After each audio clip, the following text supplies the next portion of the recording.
Hello people, welcome to our podcast. Bareng aku Abi yang selalu bikin jatuh hati. Bareng aku Akin yang suka deketin tapi nggak pernah nyakitin. Jadi kita hari ini tuh mau bahas apa aja sih, Bi? Nah Kin, di episode kali ini kita bakal bahas topik yang paling sering diperbincangkan di era literasi digital hari ini. Khususnya untuk teman-teman Gen Z nih. Nah, kita bakal bahas topik tentang mental health. Kin, apa aja sih topik-topik yang bakal kita bahas dari awal sampai akhir ya? Oke, Bi. Jadi topik yang bakal kita bahas dari awal sampai akhir tuh, ketika mental health jadi tren, sosial media bikin kita nggak pernah ngerasa cukup. Menarik, konten edukatif vs konten ngawur.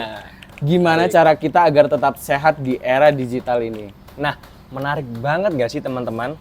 So, jangan skip videonya sedetik pun ya, atau enggak kalian bakal nyesel. Ikutin kita terus ya, let's go! Oh iya nih, aku tuh pernah lihat video yang bilang kalau kamu suka sendirian, berarti kamu tuh punya trauma masa kecil. Waktu itu tuh viral banget, padahal nggak semua orang yang suka sendirian punya trauma nggak sih? Nah, itu dia. Jadi kayak gitu tuh juga bisa disebut sebagai efek platform dependent literacy, yang artinya cara orang ngomong sesuatu itu dibentuk sama gaya platformnya. Misal, kayak TikTok.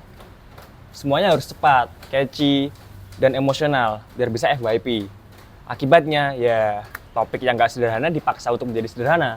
Iya kan, karena konten kayak gitu tuh bikin orang sering self-diagnosis gitu tuh. Nah, Kin, padahal kesehatan mental itu nggak bisa disamaratakan. Orang malah salah paham dan self-diagnosis tanpa bimbingan dari profesional. Terus juga kadang scrolling Instagram tuh malah bikin aku stres, tau nggak? Karena orang lain tuh kelihatannya bahagia, sukses, glowing, dan produktif 24 jam. Sedangkan aku kadang bingung mau apa.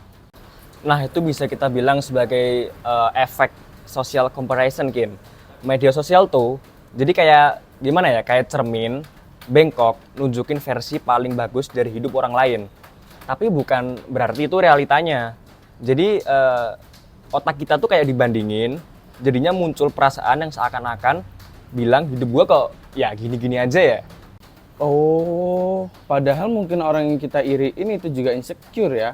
Cuma dia jago nyembunyiinnya aja biar kelihatan sempurna. Yes, bener banget, Kin. Nah, disinilah pentingnya literasi kesehatan digital, biar kita bisa melek secara emosional di dunia digital. Kita harus ngerti konteks, ngerti gimana algoritma bikin kita terus scroll TikTok, terus bandingin diri, dan ya akhirnya capek mental sendiri juga. Tapi ada juga loh, Bi, konten kreator yang bener-bener niat edukasi. Mereka kasih sumber, bahas teori psikologi, bahkan ngajak audiens refleksi diri. Nah, ada, Kin. Cuman emang kadang mereka ya nggak seramai konten ngawur, konten nyeleneh. Padahal itu contoh connected literacy di mana media sosial tuh jadi ruang belajar bareng buat kita semua.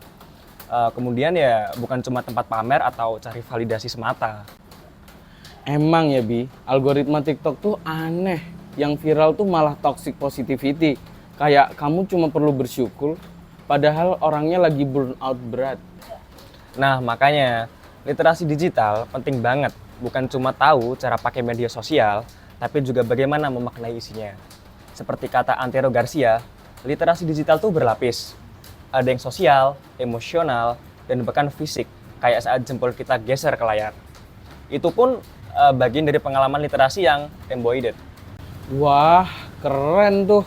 Jadi bahkan geser-geser layar aja bisa berdampak ke cara kita ngerasa dan cara kita berpikir ya, Bi? Nah, betul banget, Kin. Karena tubuh, pikiran, dan teknologi itu saling terhubung. Kalau nggak sadar, ya bisa-bisa kesehatan mental kita menjadi korban dari algoritma itu sendiri. Oke, jadi gimana ya caranya biar kita bisa tetap waras di dunia online yang makin gila ini, Bi? Nah, ini yang pertama, pilih konten dengan sadar.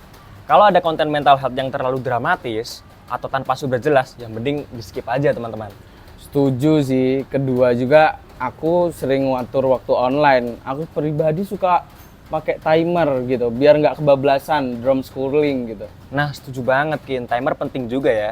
Dan yang paling penting, teman-teman, jangan diagnosis diri sendiri dari TikTok ya. Pokoknya jangan ikutin standar TikTok. Kalau kamu ngerasa butuh bantuan, cari psikolog, bukannya influencer healing. Boleh mencari influencer healing, tapi yang terpercaya ya.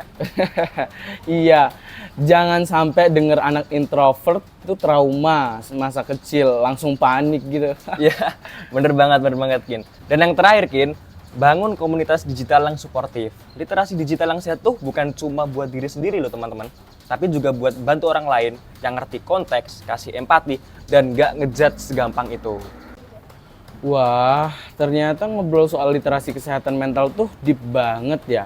Bukan cuma scroll-scroll yang positif doang, tapi juga soal ngerti struktur di baliknya kayak algoritma budaya sampai kekuasaan media. Karena di balik setiap like dan komen, ada proses makna yang panjang. Kalau kita melek literasi digital, teman-teman, kita bisa punya kendali atas narasi tentang diri kita sendiri. Setuju. Jadi, teman-teman semua, yuk mari kita belajar jadi digital citizen yang sadar dan empatik. Jangan biarkan sosial media menentukan cara berpikir dan keputusan kita. Sip. Jadi sekian dulu dari kita, teman-teman. Sampai ketemu di podcast literasi digital selanjutnya. Dan jangan lupa scroll dengan hati, bukan dengan panik. Sekian dari aku, Abi. Sekian dari aku, Akin. Kita pamit. Bye-bye. Bye-bye.